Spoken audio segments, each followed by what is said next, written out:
No tenía títulos nobiliarios, no comandaba ejércitos y, según sus enemigos, ni siquiera se bañaba con frecuencia, pero tenía un control absoluto sobre el pulso de la monarquía.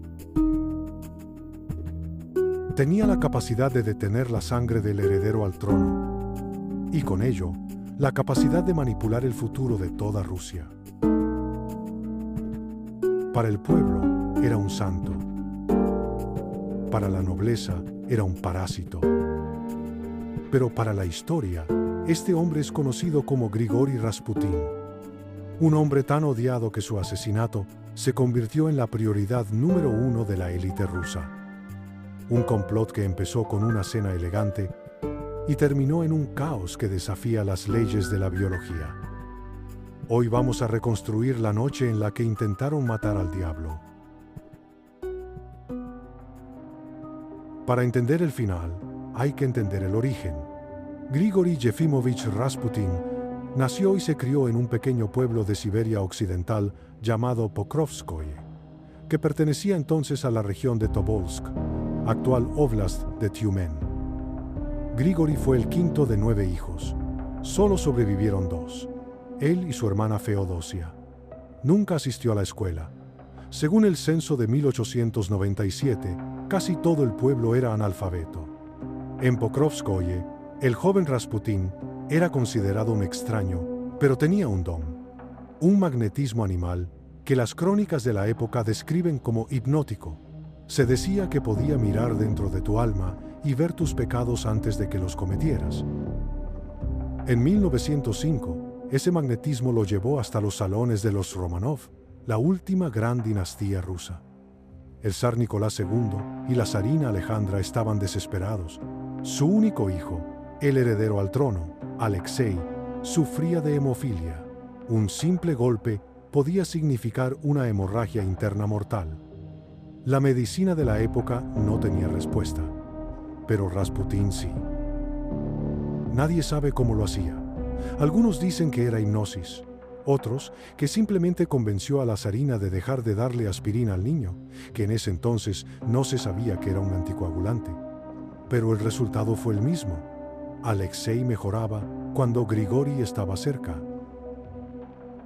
De la noche a la mañana, el campesino siberiano se ganó la confianza de la realeza y se convirtió en el hombre más poderoso de Rusia. Y con el poder llegó la decadencia. Mientras en el palacio era el santo amigo, en las calles de San Petersburgo, Rasputin era el rey de los excesos. Los informes policiales, que el zar leía a diario y luego ignoraba, eran brutales. Rasputin frecuentaba damas de compañía y organizaba rituales prohibidos. Y predicaba una doctrina peligrosa. Para ser perdonado por Dios, primero hay que pecar.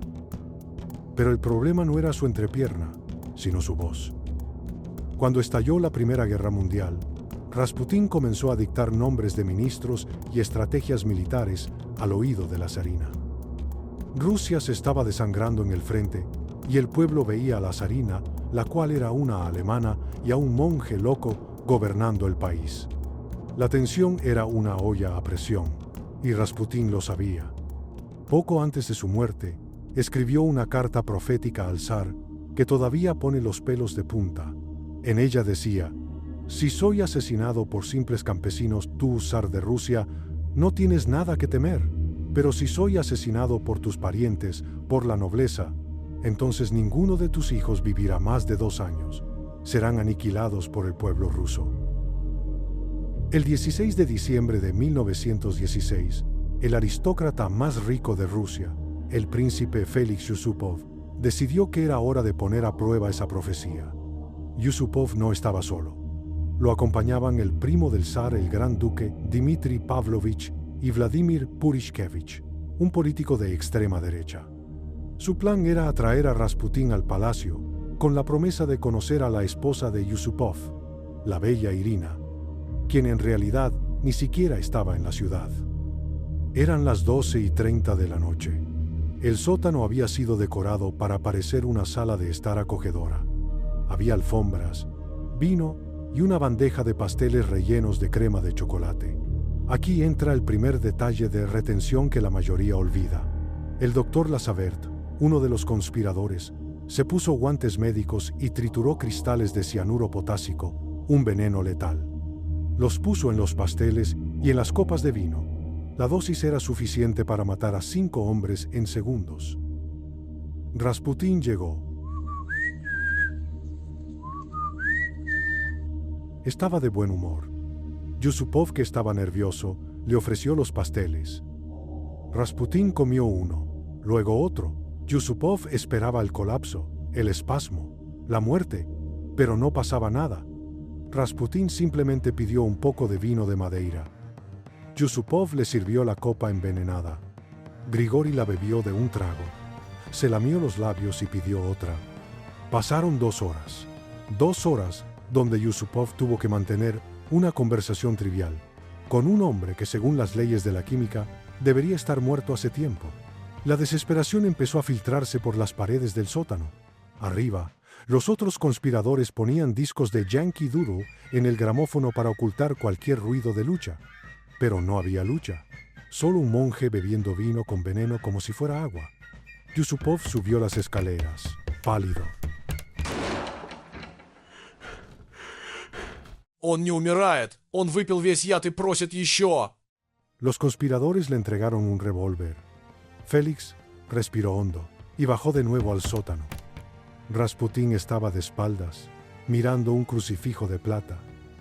Yusupov dijo: Григорий Ефимович, посмотрите на распятие и помолитесь. La bala entró por la espalda y perforó el estómago y el hígado. Rasputín cayó con un grito sordo. Los cómplices bajaron corriendo.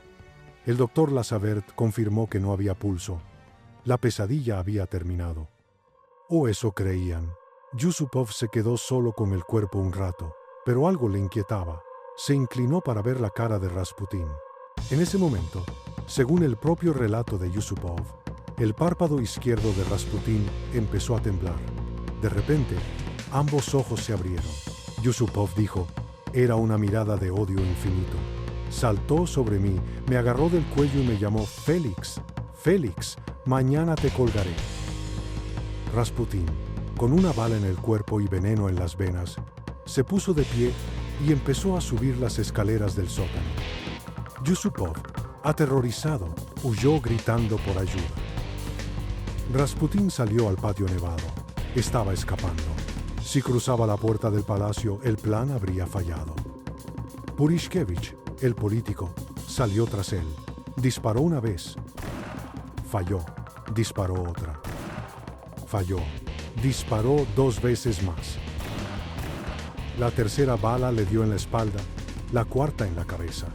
Rasputín cayó sobre la nieve, que empezó a teñirse de un rojo oscuro bajo la luz de la luna.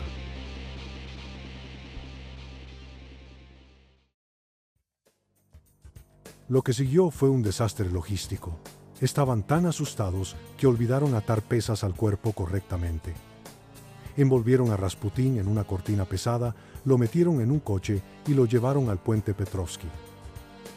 Lo lanzaron por un agujero en el hielo del río Nevka. 3 días después, la policía encontró el cuerpo. Y aquí es donde el mito se vuelve legendario. Se dice que cuando sacaron el cadáver, sus pulmones tenían agua. Esto sugeriría que después del cianuro y los 4 disparos, Rasputín todavía estaba vivo cuando llegó al agua y murió por ahogamiento.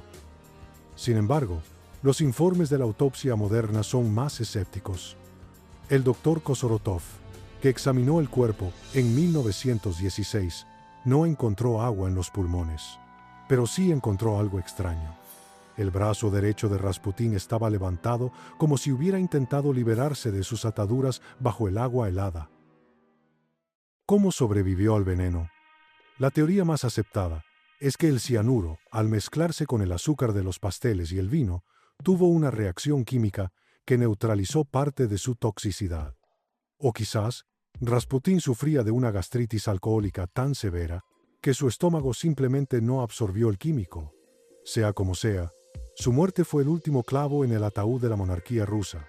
La profecía de Rasputín se cumplió con una precisión aterradora. Menos de 10 semanas después de su asesinato, el zar Nicolás II abdicó. 2 años después, en un sótano en Ekaterimburgo, toda la familia real fue ejecutada por los bolcheviques.